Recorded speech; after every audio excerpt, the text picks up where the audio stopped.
So let us discuss about market structures in economics. We are going to discuss this particular topic in two parts. This is the first part, and in this first part we are going to talk about the perfect competition or perfectly competitive market.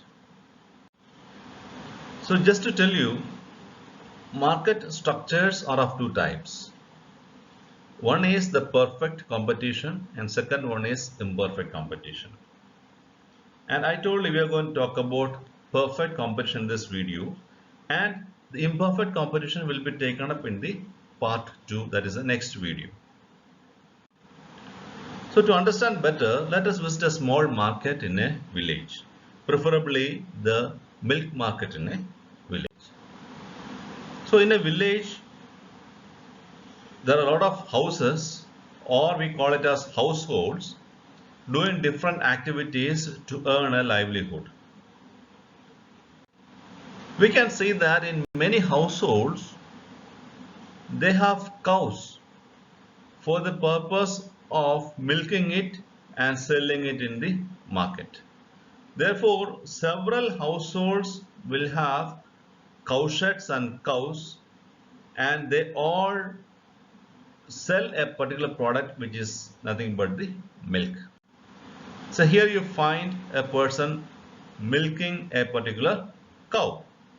And this is not just one particular cow for the entire village, but there will be several households in the village doing the same thing every day, creating or making milk and selling it, trying to sell it in the market. Therefore, we can see that there are several sellers in this particular village.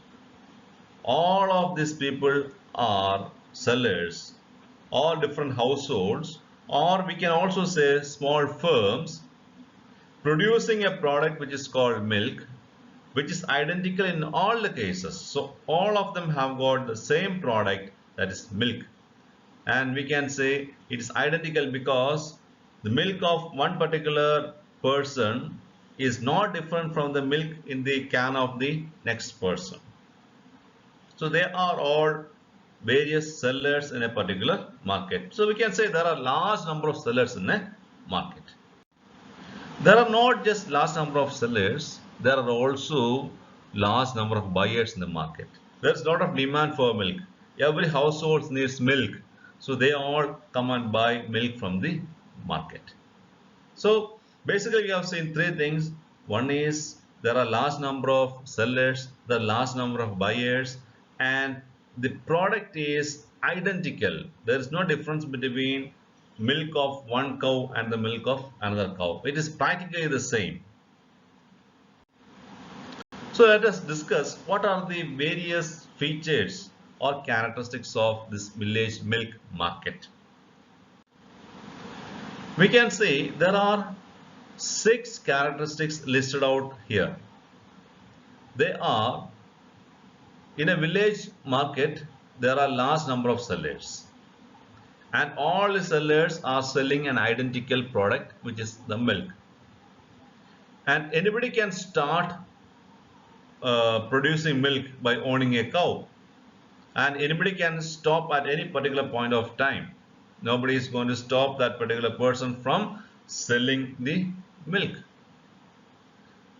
And these sellers are price takers, which means they cannot fix a price. That is, market has determined the price of milk depending on the supply and demand situation. No one single seller will be able to charge anything above this particular price, because if he or she charges above the market determined price, the buyers will simply not buy the milk from this particular person. Rather, they would go to other people who are selling at a much lower rate or at the market rate. Therefore, they are not price makers. All of them are price takers. They simply take, or simply they have to accept the price which is determined by the market. And importantly, each seller has only a small share of the entire market. That means nobody is in a controlling position. They cannot control the market because they are not monopolies, and therefore they have only a small share, which will not give them a dominating position in the market. And the buyers have complete information about the product. What does it mean? They all know the product is milk. The color of the milk, the taste of the milk, the features of the milk, all these things are perfectly known to every buyer in the market. The buyer and seller have got same amount of information. Therefore, the buyers have complete information about the product. And I would like to add one more thing, that is total absence of transportation cost. In a village market, normally people sell milk on their foot. They go by they go walking and they sell milk, or sometimes they might even cycle to sell milk. So generally speaking, there is absence of transportation cost, which means in every part of the village the price will be the same, and price will not include transportation cost. So if all the 6 and the 7 features are present, that is when we say absence of transportation cost, that will be the 7 point. When all these aspects are present in a particular market, we call it as perfectly competitive market or perfect competition. Therefore, these are the characteristics of perfect competition. But if only the first 3 are present and these remaining 3 may or may not be present, we can call it as a pure competition.